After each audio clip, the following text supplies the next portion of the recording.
আসসালামু আলাইকুম, আশা করি সবাই ভালো আছেন। তো আজকের ভিডিওটা হচ্ছে যারা নতুন খামার করতে চান, হাঁসের খামার করতে চান।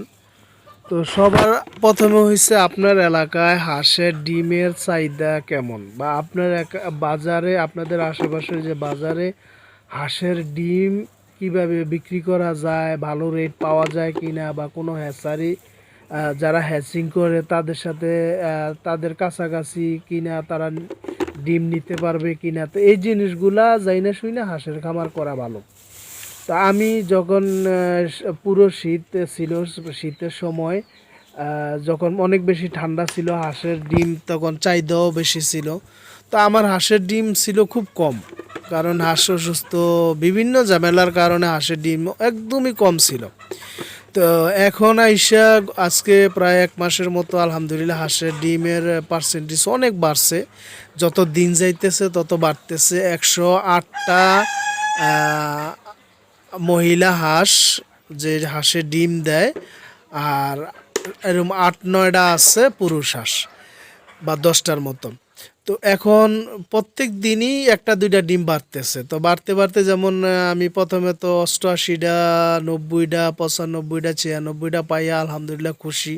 তারপরে একদিন পাইলাম 99টা, তাতে আলহামদুলিল্লাহ। তো আসলে ডিম আমাদের এনে যে লোকাল বাজার আছে, একটু মাঝখান দিয়ে আরেকটু কথা বইলা নেই, লোকাল যে বাজার আছে এনতিকা তারা কি করে ডিমের দাম এই পুরা মানে পুরা ঠান্ডার সময় 18 টাকা উঠতে পুরা 3 থেকে 4 মাস লাগাইছে 18 টাকা উঠতে। এখন গরম শুরু হয় নাই, আবার ডিমের দাম একদম কমায় দিতেছে।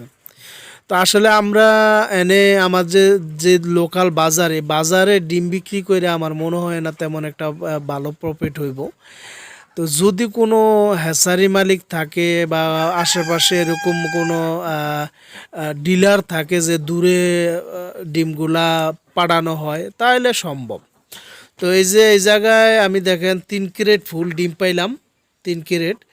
তারপরে এখানে বাকি আছে আরও বালতির মধ্যে, এই যে দেখতেছেন এখানে আছে 10টা। তো টোটাল আজকে ডিম পাইছি আমি 100 ডিম পাইলাম এই জায়গায়। এই যে দেখেন 8টা, আর হচ্ছে আর 2টা আছে বালতির মধ্যে, এই 8টা, এই 2টা, 10টা।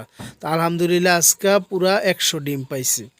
তো সর্বোচ্চ 99টা পাইছিলাম, কিন্তু আজকে তার রেকর্ডও ভেঙে গেছে, 100 ডিম পাইলাম 108 পিস হাঁসের থেকে। তো সবাই ভালো থাকবেন, দোয়া করবেন, আল্লাহ হাফেজ।